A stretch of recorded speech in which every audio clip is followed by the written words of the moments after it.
aquele sustão, né? Mas aí agora a gente já vai pegando o ritmo. Vamos continuar hoje a parte de termodinâmica. A gente estava vendo cinemática, né? Nessa segunda parte da disciplina que é física, né? Seria o segundo semestre, mas a gente teve... No caso vocês que é quarta-feira, nem tanto. Atrapalhou, não foi feriado.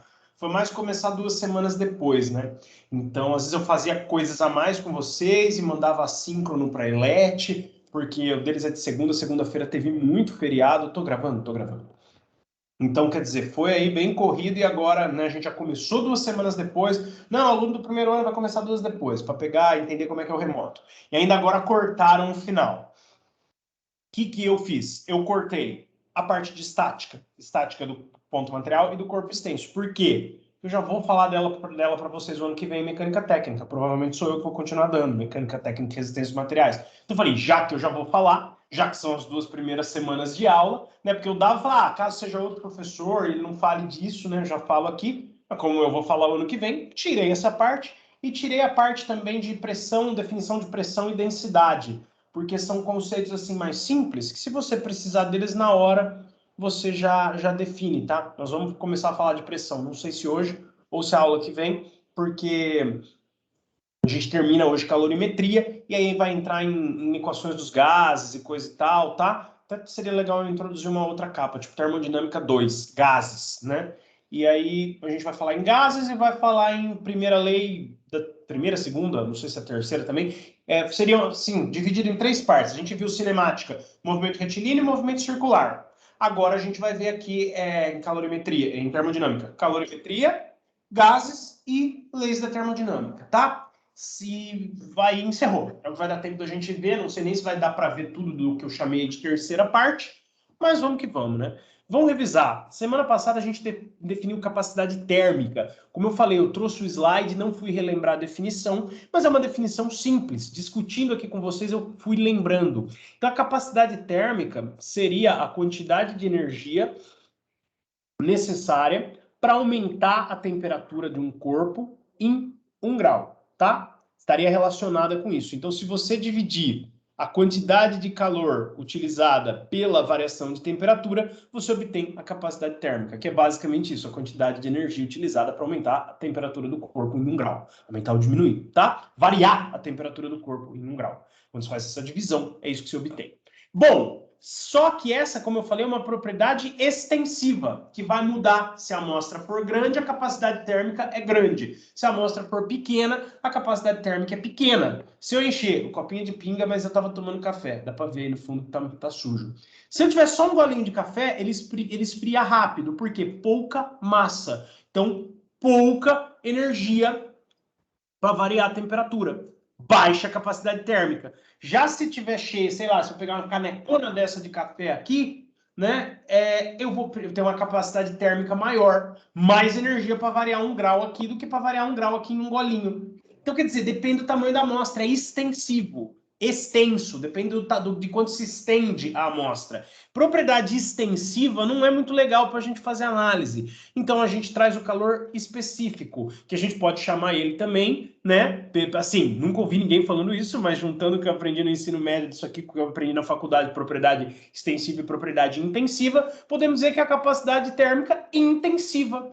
Porque o calor específico não depende do tamanho da amostra. Por quê? Porque você vai dividir pela massa.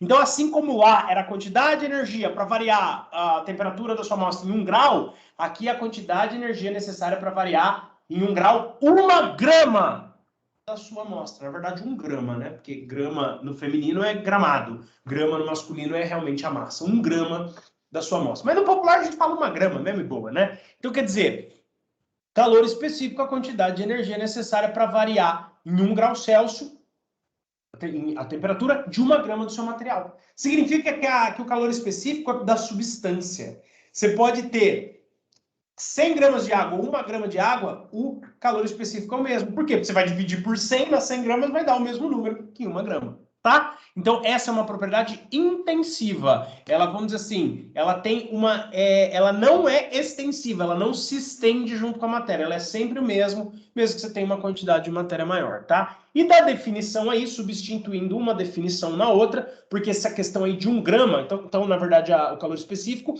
é a capacidade térmica dividida pela massa, e a capacidade térmica é a energia dividida pela temperatura, para saber justamente a quantidade de energia necessária para variar em 1 grau sua temperatura. Se você juntar as duas equações, chega nessa aqui, ó, que a gente chama de Q-macete, para o pessoal lembrar, que vai nos dar, e que são as unidades, né, de cada uma delas, a conversão de caloria em joule, isso vai aparecer muito em problema e tal, né? Essa fórmula aqui, macete, é para a gente estudar quanto de energia é absorvido por um corpo, conforme ele varia a temperatura. Ou então, ao contrário, você fala, ele absorveu tanto de energia, você consegue calcular a variação de temperatura. Tudo que está na fórmula, tudo que foi apresentado nessa lousa aqui, está resumidinho aqui para não causar dúvida, tá? Vimos algumas conversões aí, de grau Celsius para grau Kelvin, que na verdade vimos só essa, né? Que ela é muito simples, é só somar a temperatura em Celsius, 273, você tem a temperatura em Kelvin. Contrário também, se já tiver em Kelvin e quiser achar em Celsius, é só subtrair 273, você vai encontrar também, tá? Fizemos um exercício de aplicação desse aqui macete, tá no YouTube, qualquer coisa volta lá, dá uma olhada, não vou repetir aqui. Agora a gente vai falar de uma outra questão, do calor latente. O calor que vem da fórmula Q-macete, a caloria lá que você calcula, quantidade de calor que você calcula com a fórmula Q-macete, é quando existe variação de temperatura. E depende do calor específico da substância. O calor específico só vale quando não tem transformação de fase. Então, o calor específico da água líquida é 1. O calor específico do gelo é outro. O calor específico do vapor é outro. Então, você só vai poder usar Q-macete, que é aquela fórmula ali, se você esquentou a água sem que ela evapore. Se você resfriou a água sem que ela congele. Se no problema tiver congelamento ou fusão, que é fundir, né? Só para metais, que a gente usa o termo fundição, para substâncias em geral a gente usa o termo fusão, né? Então, se houver congelamento, né? Solidificação, sinônimo aí, congelamento e solidificação, ou então fusão, a gente não pode usar Q-macete, porque ele não leva em conta transformações de fase. Quem leva em conta transformações de fase é o calor latente, tá? Então aqui tem o calor latente, é o calor referente à mudança de estado. Deixa eu sair aqui, que para vocês aí não aparece, ou no vídeo não vai aparecer, mas tem uma barrinha aqui do Teams me estorvando tanto. Eu não consigo tirar ela, cara. Pronto, saiu. Então, olha só, como o calor latente é referente à transformação de fase, a mudança de estado, né? A mudança de estado pode ser considerada uma transformação de fase. Vamos ver os possíveis estados da matéria. Eu já falei eles aí no meu discurso. Sólido, líquido e vapor. A gente está falando do congelamento e solidificação é a mesma coisa, né? Mas para água, né? Você não vai falar que um metal congelou, naquelas coisas que a gente estudou de aciaria e tal. A gente vai falar aqui, na outra disciplina, tecnologia dos materiais, a gente vai falar que ele solidificou, tá? A gente também não vai falar que ele derreteu, igual gelo, a gente vai falar que ele fundiu. Então, nesses 3 estados, para que eles ocorram, existe uma mudança de um para o outro. Qual o nome físico correto dessa mudança de estado? Então, do sólido para o líquido é fundir, então é fusão. Fundição é jargão de indústria de metalurgia, tá? Os termos, mas a gente usa, é um termo técnico, mas não é um termo científico. O científico é fusão, sólido para líquido, fundiu, não é fundição, hein? Fundição só lá no processo específico da metalurgia. O termo científico correto é fusão. Do líquido para o vapor, pode ser evaporação, mas o mais chique, vamos dizer assim, é vaporização, tá? Sólido, líquido, fusão. Líquido, vapor, vaporização. E na descida da temperatura?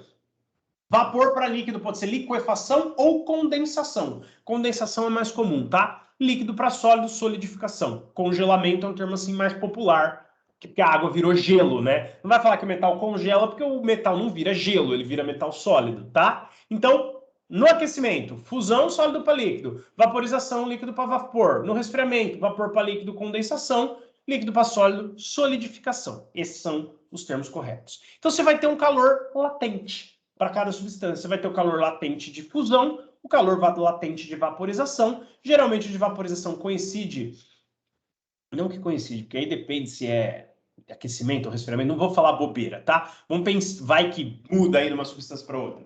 Porque vai que o calor que absorve é diferente do calor que solta. Tem alguma substância, eu que estudo polímero, a temperatura é diferente, então pode ter uma absorção de calor ali diferente. Então, Para não correr o risco de falar besteira, vamos pensar só só no aquecimento, por exemplo. Na fusão, para o metal fundir, ele vai absorver um calor para que ocorra essa fusão, tá? A gente chama isso de calor latente de fusão. Para ele virar vapor, ele vai consumir um calor para evaporar, calor latente de vaporização. Para ele condensar, vapor virar líquido, ele vai expulsar calor, calor latente de condensação. Para o líquido virar sólido, vai expulsar calor, calor latente de solidificação, tá? Então, o calor que é absorvido ou expulso pela substância em uma transformação de fase, em uma mudança de estado, é o calor latente, tá? E para substâncias puras, quando há mudança de estado, não há mudança de temperatura. Então, o calor latente é simplesmente a quantidade de calor absorvida dividida pela massa do material. É o L. E aí, ó, você passa o L ali, a quantidade de calor é Q igual a ml, essa fórmula é que a gente chama do Q mole. Então, tem o Q macete e o Q mole. Q macete é para quando há mudança de temperatura e não há transformação de fase. Q mole é para quando há transformação de fase e não há mudança de temperatura. Tá? A unidade é um pouco mais simples, é simplesmente caloria por grama. Também está aí discriminado tudo que foi falado ali. Calor latente é simplesmente quantidade de calor absorvida ou expulsa, né? Expulsa não é o termo correto. Expulsa é o termo didático. Absorvida ou também não é expelida. Sei lá, me fugiu o termo agora, mas a quantidade de calor que entra ou que sai no material para causar a mudança de estado, se você dividir ela pela massa de material, você tem o calor latente de fusão. Por que tem que dividir pela massa? Para se tornar uma propriedade intensiva. É quantas calorias por grama de material. Então vai ser o mesmo número para 1 grama ou para 100 gramas, tá? A quantidade de calor não, mas a partir do momento que você divide pela massa, o calor latente se torna, né? Porque vamos dizer assim, claro que para fundir um gelo de 100 gramas, você gasta muito mais calor, você tem que colocar muito mais calor no sistema do que para fundir um gelo de 1 grama. Só que, quando você divide pela massa, o valor divide pelo 100, o de 1 grama vai ficar igual a de 100 gramas. Claro que nós vamos ver isso em exercício, vai ficar mais claro. Vamos pensar na água mesmo?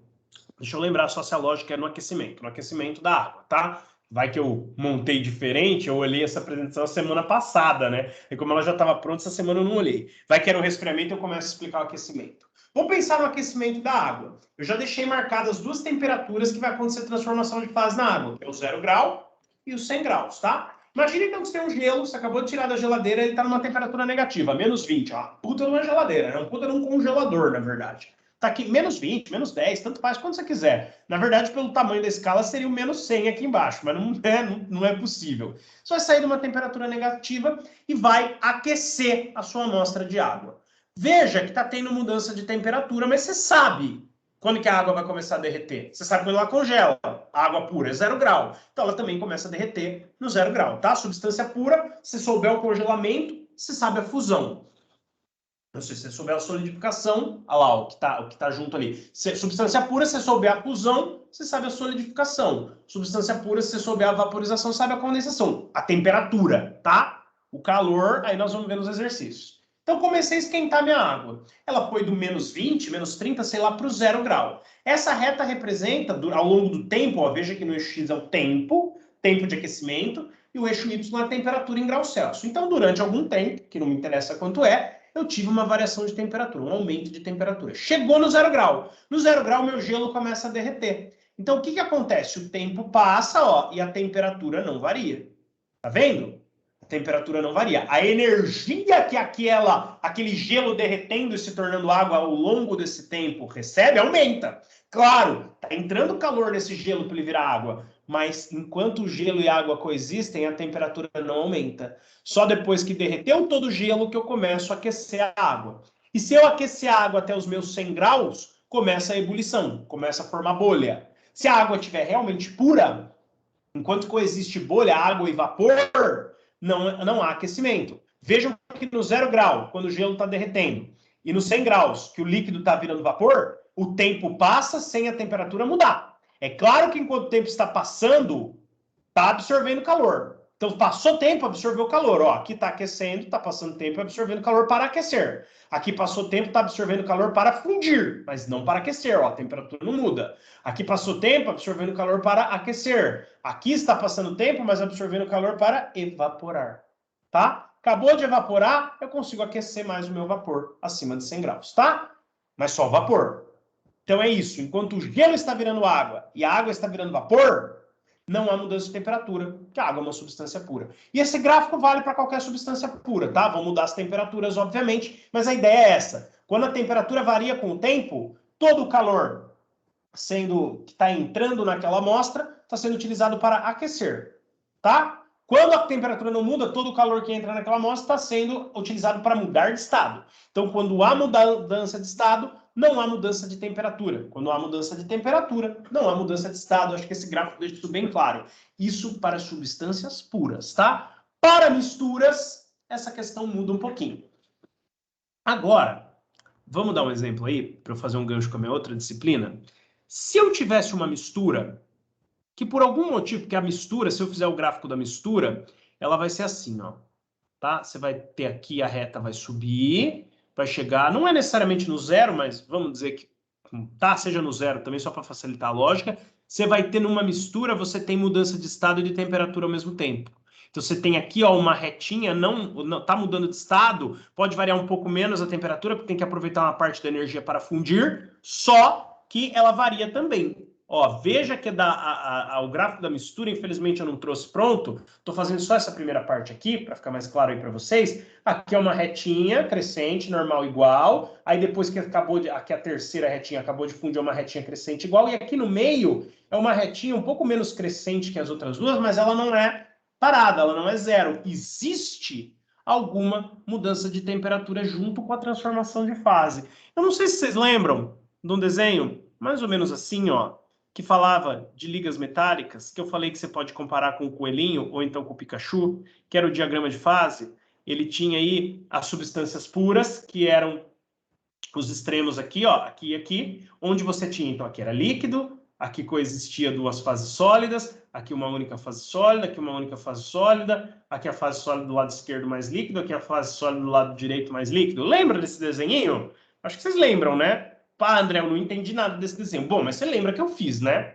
Então, não se preocupe, eu estava na graduação em Engenharia de Materiais e também não entendia nada desse desenho. Mas dá uma olhada aí, vem me perguntar, porque já tem um teste lá no Google Forms de alguns exercícios para vocês fazerem disso aqui, tá? Vocês podem vir perguntar para mim. Somente a substância pura tinha um ponto de fusão. Olha o metal A puro, ele vai fundir aqui, ó, na ponta da orelha do coelhinho. Para baixo dessa temperatura só tem sólido, para cima só tem líquido. A mesma coisa o metal B puro. Lembra que aqui, ó, a fase alfa era rica num metal A e a fase beta era rica num metal B? Só tem um ponto de fusão, substância pura. Por quê? Porque quando tem mudança de estado, sólido para líquido, não há mudança de temperatura. Lembra que aqui era temperatura. Quando há mudança de estado aqui, não há mudança de temperatura. Já para mistura, olha o que acontece. Se eu pegar uma mistura qualquer, eu vou subir aqui, ó, vou subir aqui, eu tenho alfa e beta, até que eu chego numa região de alfa mais líquido. Eu tenho que atravessar toda essa faixa de temperatura para acabar a transformação, para todo sólido virar líquido. Então, aqui, ó, a liquefação, né, dessa minha liga metálica acontece numa faixa de temperatura. Mistura, existe mudança de temperatura e de fase ao mesmo tempo. Substância pura, só mudança de fase. Tinha um ponto nesse diagrama, e ele era aqui, ó, onde você tinha uma mistura, tá? Que acontecia ou mudança de fase ou mudança de temperatura. No ponto em que a mistura alfa mais beta fundia, não havia mudança de temperatura. Era o ponto eutético. Então, a mistura que apresentar esse comportamento, que ao fundir, enquanto está fundindo a temperatura não varia, é o que a gente chama de mistura eutética. Se você vê essa curva em cor-de-rosa e o cara te falar que não é uma substância pura, é uma mistura, mas você vê que na fusão a temperatura não varia, você pode falar que aquela mistura é uma mistura eutética. Por isso que esse ponto do diagrama se chama eutético. Existe mudança de fase sem mudar a temperatura, assim como acontece no metal A puro, assim como acontece no metal B puro, e não acontece em nenhuma outra composição desse diagrama. Só na composição do eutético, só na mistura eutética. Tá? É daí que vem o nome eutético, que vocês já devem ter ouvido em física nesse contexto aqui, ó, da mistura que se comporta na fusão igual substância pura, mas nesse outro eu falei, não sei se vocês associaram, é a mesma coisa, ó, no ponto eutético é uma mistura que se comporta nesse sentido como substância pura. Sentido qual? Quando há mudança de fase, não há mudança de temperatura, tá? Só um comentário aí de física, o que vocês precisam saber. Não tem mudança de temperatura, usa a fórmula do Kimolle. tem mudança de temperatura, usa a fórmula do Quimacete. Só. Quis fazer uma analogia aí para entregar um pouco mais de teoria para vocês, mas o que vocês precisam saber é, nós fizemos ali no outro um exercício só de Quimacete, né? Semana passada. Se não lembra, dá uma olhada no YouTube, que eu não tenho condições de explicar ele de novo. Já tá lá no YouTube, tá? Claro, não tenho condições de explicar ele de novo na aula. Quer vir tirar dúvida comigo, a gente tira dúvida, tá? Sem problema, vocês têm meu WhatsApp. Agora, e aqui? Aqui é só para vocês entenderem isso, que para a maioria dos materiais, quando é substância, né? Quando a substância é pura, se há mudança de temperatura, não há mudança de estado. Se há mudança de estado, não há mudança de temperatura. Mas existem misturas eutéticas, que vão se comportar como uma substância pura. Para a maioria das misturas, o gráfico completo seria assim, ó. Seria assim, essa parte aqui cor-de-rosa inicial seria igual. Aqui ia acontecer mudança de estado e de temperatura ao mesmo tempo. Risca aqui. Aqui em cima também, o aquecimento aqui é igual. Aqui ocorreria mudança de estado e mudança de temperatura ao mesmo tempo. Infelizmente, eu não trouxe o gráfico das misturas, tá? Mas se o gráfico da mistura aqui na fusão tiver cara de substância pura, é mistura eutética, igual a gente vê o ponto eutético ali no diagrama de fase. É o único ponto que não tem uma faixa de fusão, ó. Pode ver que aqui a fusão leva essa faixa de temperaturas na orelhinha. Aqui também, aqui também, aqui também, aqui também, aqui também, aqui também. Aqui no eutético é um ponto de fusão, igual a substância pura, igual a substância pura. Aqui é uma faixa, uma faixa, uma faixa, uma faixa, uma faixa, só no eutético. Estou fazendo só na orelhinha, porque a orelhinha é a faixa de fusão, onde coexiste sólido e líquido. Então, onde está fundindo. Vai fundindo enquanto a temperatura aumenta. Na água pura, ou no metal puro, como você está vendo aqui, você está vendo aqui, não. Quer dizer, agora apaga tudo, né? Apaga tudo. Se tiver mudança de estado, a temperatura se mantém constante. Isso na substância pura. Na mistura, vai acontecer os dois ao mesmo tempo, a não ser que a mistura seja eutética. Tá? Então vamos ver como é que usa as fórmulas. Uma fonte térmica de potência constante igual 20 calorias por segundo. Espera um pouco que a gente não definiu potência. Potência é sempre assim, ó, variação de energia, no caso que a nossa energia é o calor, tá? Por variação de tempo. Eu vou pôr só tempo. Então, potência e energia por tempo. É variação de energia por variação de tempo. A nossa variação de energia é o calor. Então, eu vou jogar direto o quê? Para ficar mais coerente, ΔT, vai, porque o tempo é uma variação. O calor, por si só, não preciso pôr ΔQ, porque o calor por si só já é uma variação de energia. Calor, por definição, é energia em trânsito. Então, não preciso pôr ΔQ, porque o calor já é um tipo de ΔE. O calor já é um tipo de variação de energia, porque é a energia que está indo de um corpo para outro, tá? Então, potência é variação de energia por variação de tempo. A gente não estudou isso, mas não ia dar uma aula só para isso. A gente faz aqui direto no exercício mesmo. Então, ele deu a potência da fonte, falou que a minha potência constante é igual a 20 calorias por segundo, certo? 20 calorias por segundo é a potência da minha fonte. Nós vamos usar isso aqui que eu rabisquei aqui durante o exercício. Fornece o calor a um corpo sólido de massa 100 gramas. Então, a massa do corpo é 100 gramas. Estou anotando aqui, não faça isso, tá? Estou anotando aqui para facilitar para você. Eu vou fazer a resolução completa na página seguinte. É só para facilitar aí para mim e para vocês na hora de caçar os dados para a página seguinte, porque eu não fiz um rascunho para mim, eu estou fazendo aqui no improviso, tá? Aí ele fala variação de temperatura, aí aqui é um erro de digitação, né? A variação, essa aqui em vez disso aqui deveria ter aparecido delta teta, que aqui a temperatura está com a letra grega teta e não T, tá? Eu vou usar T mesmo, mas aqui ele trocou a letra, bobeira, até deu um erro de digitação por ter trocado a letra, né? A variação da temperatura do corpo em função do tempo é dada pelo gráfico a seguir. O que é isso aqui, gente? Ó, corpo sólido de massa 100 gramas. O que acontece aqui? O que está rolando aqui? Com relação à substância que constitui o corpo, calor latente de fusão. Então, você sabe que isso aqui, ó, é uma transformação de fase, porque não está havendo aqui mudança de temperatura. Do segundo 10 até o segundo 50, está ocorrendo uma transformação de fase, que até então, ó, ele não tinha me falado, mas aqui no finalzinho do enunciado ele falou, é fusão. Então, esse corpo, das duas, uma, como a gente discutiu no slide anterior, ou ele é uma substância pura, porque quando há fusão, quando há mudança de estado, não há mudança de temperatura, ou ele é uma mistura eutética, tá? Tanto a mistura eutética quanto a substância pura, enquanto funde, não há mudança de temperatura. Substância pura e mistura eutética. Mistura não eutética vai ter mudança de temperatura e de estado ao mesmo tempo. Aí ele quer saber o calor latente de fusão, certo? Dessa substância aqui. É só isso o exercício? É fácil, né? Então vamos fazer, gente. Será que eu reproduzo esse gráfico? Não vou reproduzir esse gráfico, não. Senão vai ficar muito... Vou só copiar o desenho. porque aí a gente faz a resolução baseando aqui no gráfico. Então ele pôs delta ali, eu vou colocar T mesmo, ó. Então vamos anotar os dados e eu vou reproduzir aí para vocês o gráfico, reproduzir, copiando e colando mesmo. Senão a gente vai ficar aqui 2 horas e daqui a pouco vocês têm outra aula, né? Então a gente tem o gráfico aqui. O que ele falou para mim? Ele falou, vamos colocar os dados aqui no canto, né? Então aqui, ó, resolução. Nem precisa, porque eu já apaguei os rabiscos da outra página, né? Ele falou que a potência, que é igual a energia, no caso, quantidade de calor, nesse tipo de energia, nesse tipo de exercício, a variação de energia, a quantidade de calor, é igual 2 calorias por segundo? 20. 20 calorias por segundo, correto? E ele também falou para mim que a massa do corpo é 100 gramas. É isso? Vê se eu não estou escrevendo besteira. É. E deu o gráfico aí. Aí ele quer saber o calor latente de fusão. Gente, só uma linha pode ser a fusão. Só essa aqui onde a temperatura está constante, tá? Ou melhor, se tem uma região de temperatura constante é porque a transformação de fase é ali. Se não tivesse, eu poderia ficar em dúvida, pegaria uma linha onde a temperatura sobe mais suavemente, porque está tendo transformação de fase, a energia que vem de fora, que é o calor, não pode ser usada só para aumentar a temperatura, tem que ser usada para transformação de fase. Então, mesmo numa mistura, quando está mudando de fase, a variação de temperatura é mais branda do que quando não está mudando de fase, tá? É um pouco mais branda. Então, aí você vê que tem uma parte reta. Se tem uma parte reta e ele ainda falou em calor latente de fusão, vai ter aqui a fusão. E quando ocorre a fusão, não há mudança de temperatura. Você está vendo, a temperatura fica constante nos 60. Então aqui você vai usar o que mole. Porque você está vendo que a temperatura não varia. Que mole é para quando a temperatura não varia. Falar que isso aqui é uma substância pura ou uma mistura eutética é um comentário. O ponto é assim, olhou o gráfico de temperatura por tempo, viu que a temperatura não valia ao longo do tempo, naquele trecho você usa que mole. Tá, agora eu gastei o vermelho ali, eu vou ter que fazer de outra cor, né? Vou fazer de roxo aqui, ó.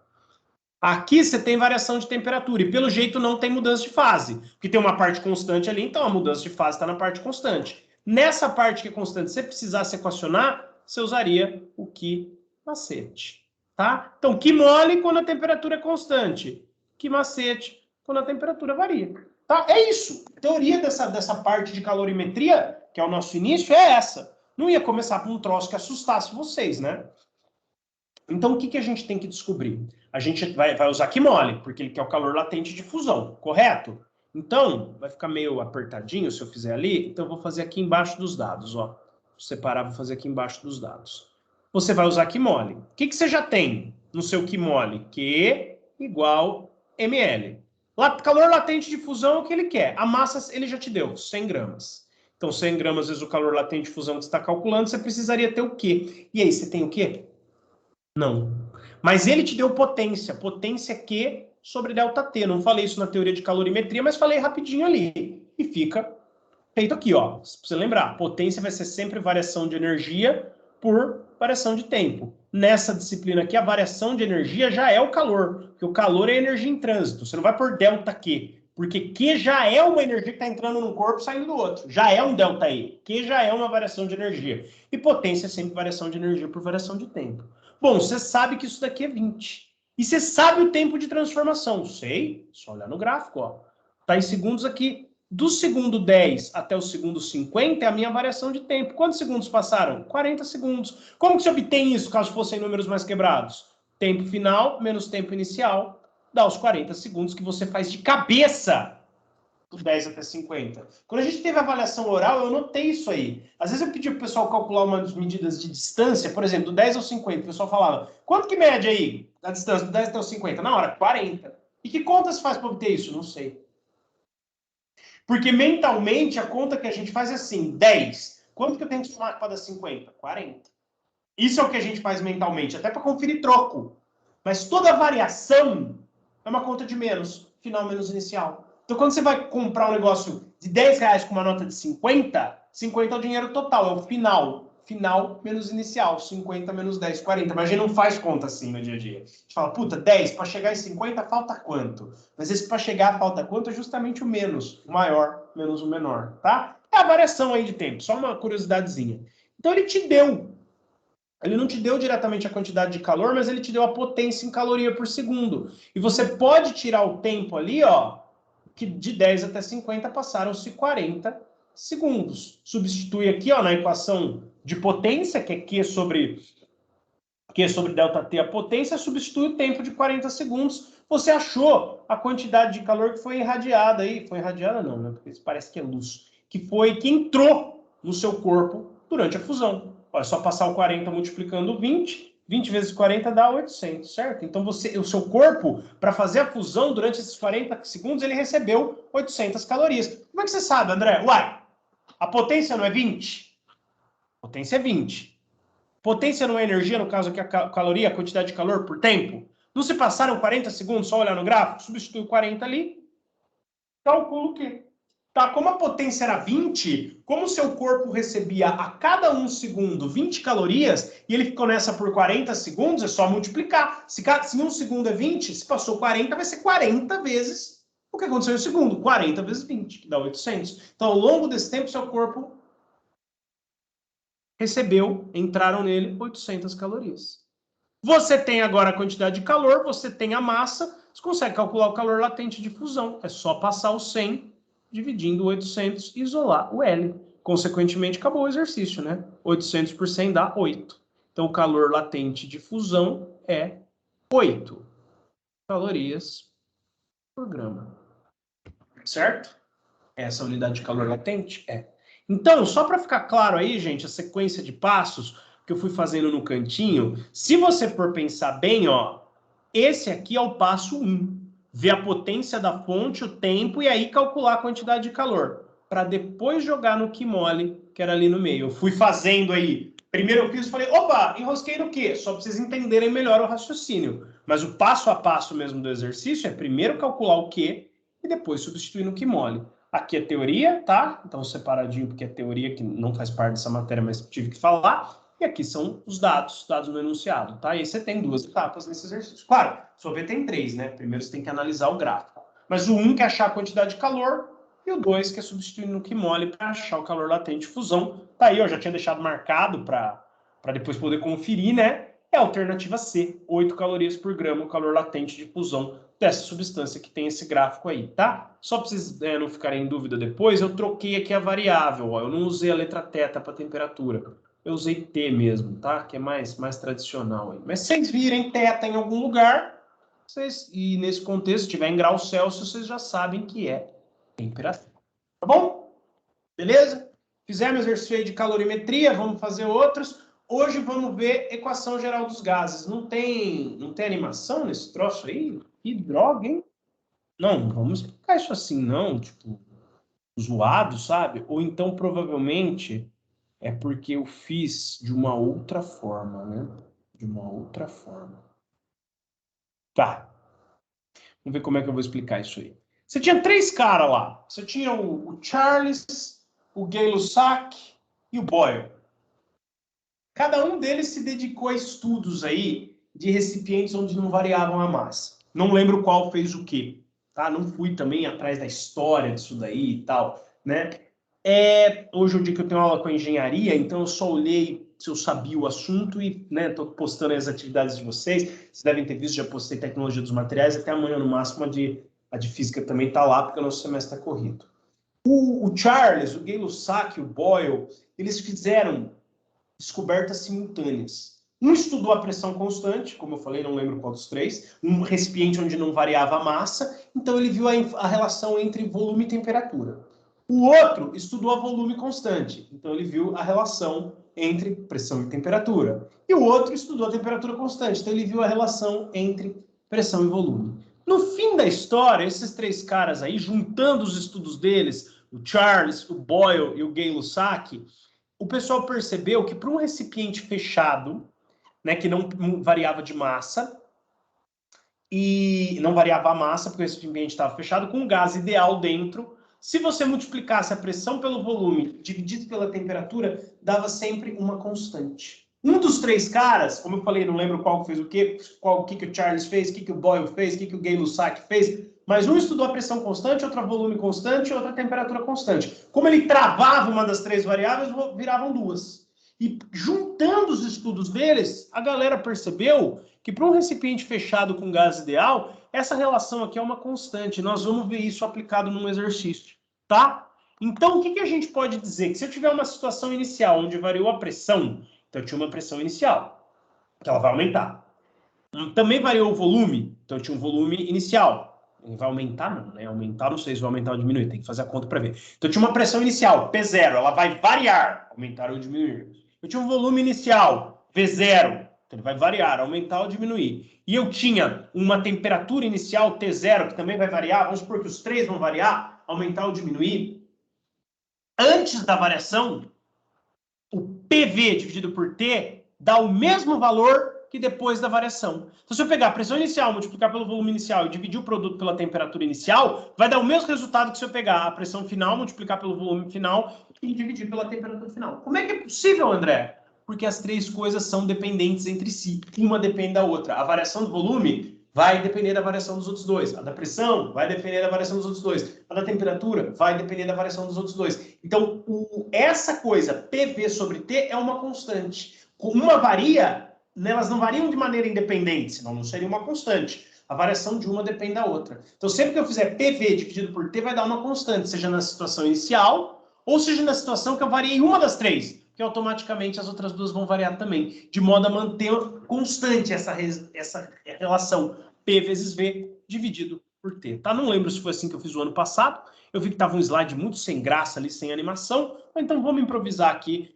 com a historinha do Charles, do Gay-Lussac, do Boyle. Como eu falei, eu não lembro de qual dos três fez o quê. Qual deles que fixou o volume, qual deles que fixou a pressão e qual deles que fixou a temperatura. Mas isso não importa, o importante é o que eles obtiveram. Eles não, né? Quem juntou o estudo dos três. A gente descobriu que para um recipiente fechado, sem variar a massa, né? Ou seja, essa relação, como eu acabei de falar, PV sobre T será uma constante, que dependerá da massa e do tipo do gás. Claro que essa constante varia de um gás para outro.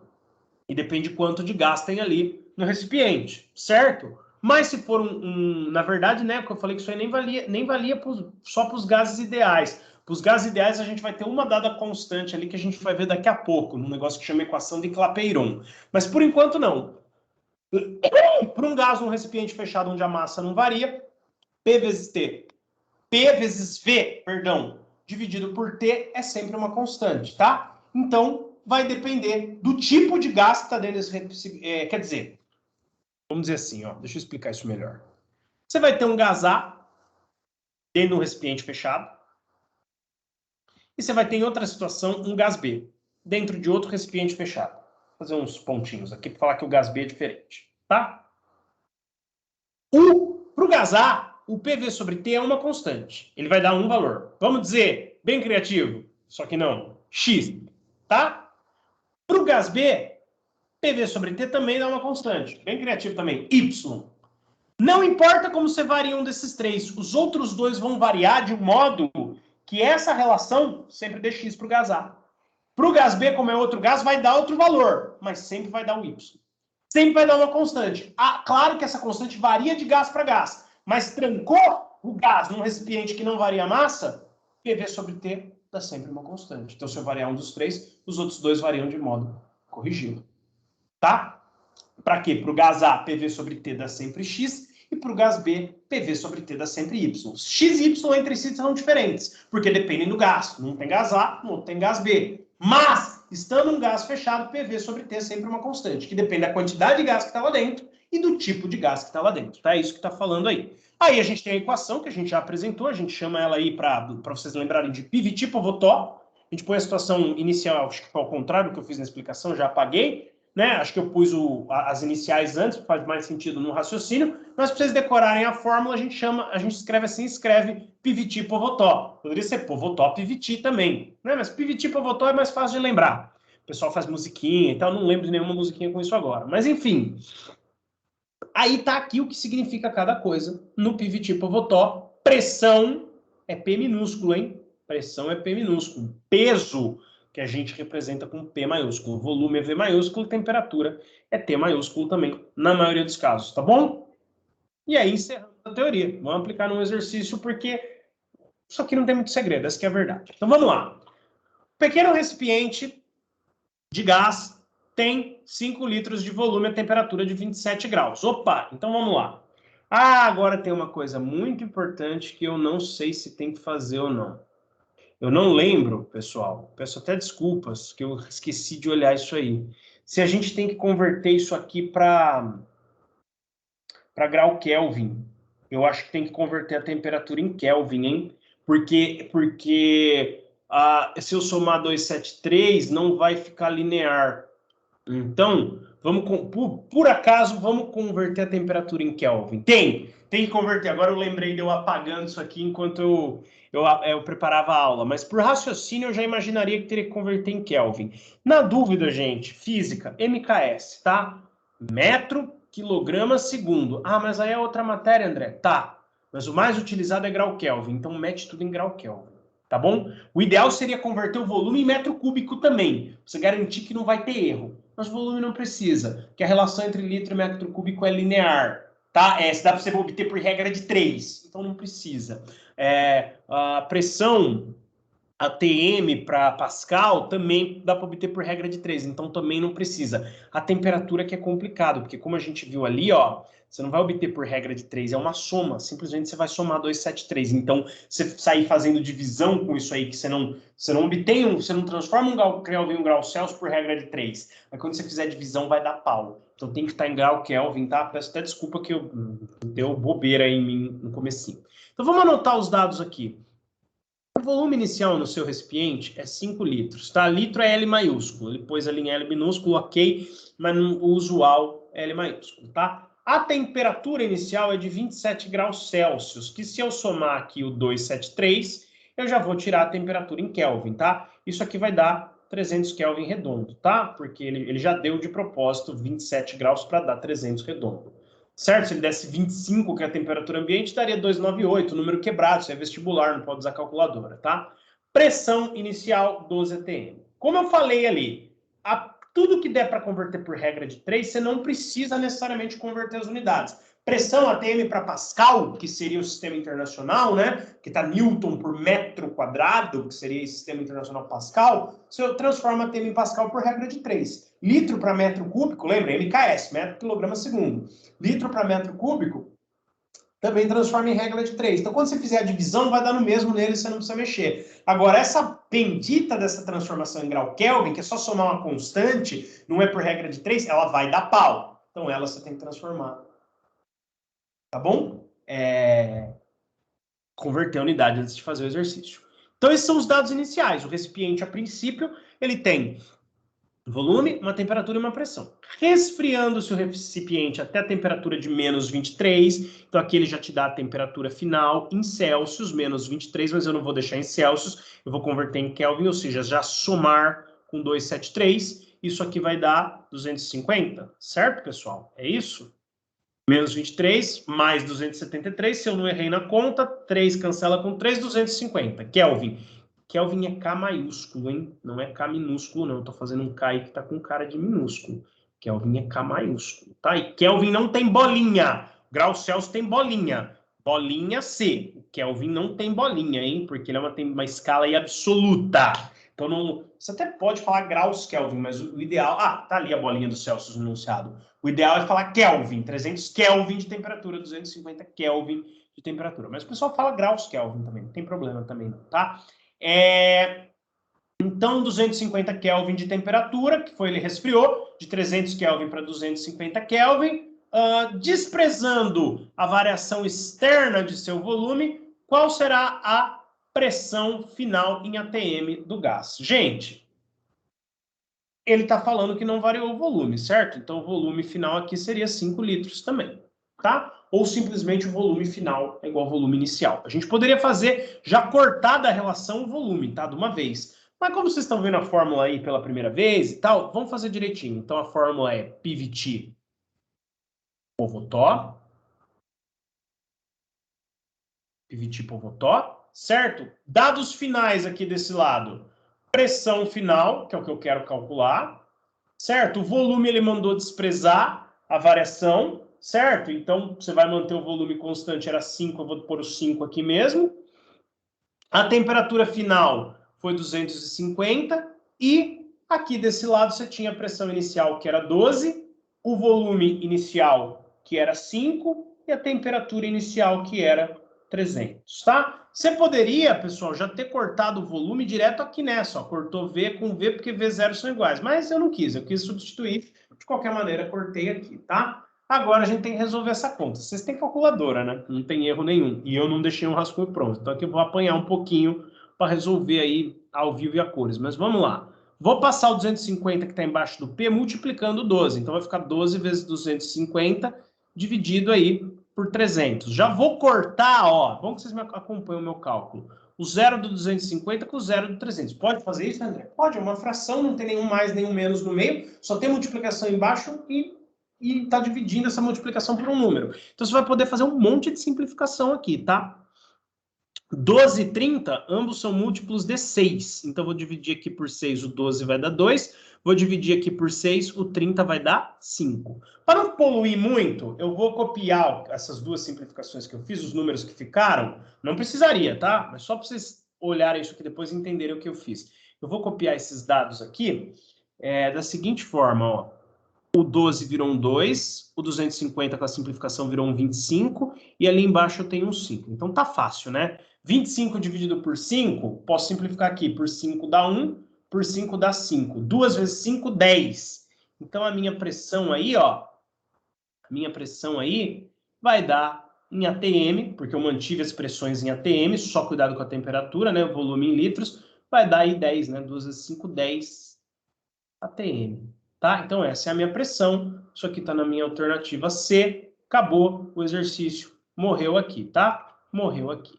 Quer ver como PVT Povotó é uma constante? Eu vou fazer aqui de novo, ó. A gente já sabe que a pressão final é 10. Só vou copiar aqui de novo, ó.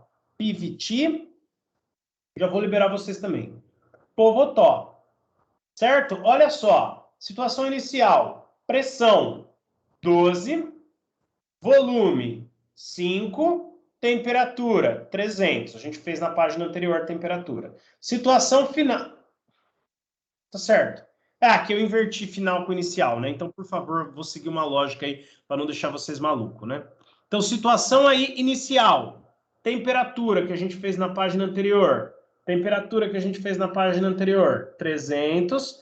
Pressão, 12. Volume 5. Situação final. Pressão, calculei 10. Volume 5. Temperatura 250. Tá? Aqui, ó, dá 50 sobre 250. Então, do lado esquerdo dá 1/5. Se eu simplificar ao máximo a fração. Aqui, 12 vezes 5 dá 60. 60 sobre 300 dá 6 sobre 30. 6 sobre 30, simplificando também, ó, por 6 dá 1, por 6 dá 5. Também dá 1/5. Dá 1/5 dos dois lados. Então, a gente mostrou aí, não mostrou, né, mas verificou para esse exercício que realmente PV sobre T era 1/5 para a situação final e para a situação inicial. Ah, claro, até por isso que a gente pôde fazer um cálculo, tá? Só ilustrando para vocês o que a teoria significa. PV sobre T, se for o mesmo gás, a mesma quantidade, dei num pote, PV sobre T vai ser uma constante, tá? Então eu posso igualar aí a situação PV sobre T final com a situação PV sobre T inicial. Pressões iniciais, volume inicial, temperatura inicial, com pressão final, volume final, temperatura final. Semana que vem a gente vê a equação de Clapeyron. Eu ia fazer ela inteira à mão aqui, a dedução. Eu faço sem problema e a gente resolve o exercício de Clapeyron. Aí acabou essa parte aí, acabou calorimetria, acabou a parte mais básica de gases, e aí a gente vai entrar na parte 3, que realmente é termodinâmica. Tá bom, pessoal? Valeu, bom resto de quinta-feira. Amanhã, tecnologia dos materiais, diagrama ferro-carbono, tá? Até amanhã. Já corrijo as atividades de física até sexta-feira, é o meu prazo, mas acho que eu vou corrigir na própria sexta, porque eu estou preocupado em lançar as atividades do quarto trimestre, porque ele está muito curto. Tecnologia dos materiais já está lá no SIGA A, e qualquer coisa, se for o caso, eu mando no grupo para vocês também, que eu acho que eu esqueci de mandar, não sei. Enfim, tecnologia dos materiais já está lá, logo vai estar a física também. Valeu, pessoal, até amanhã.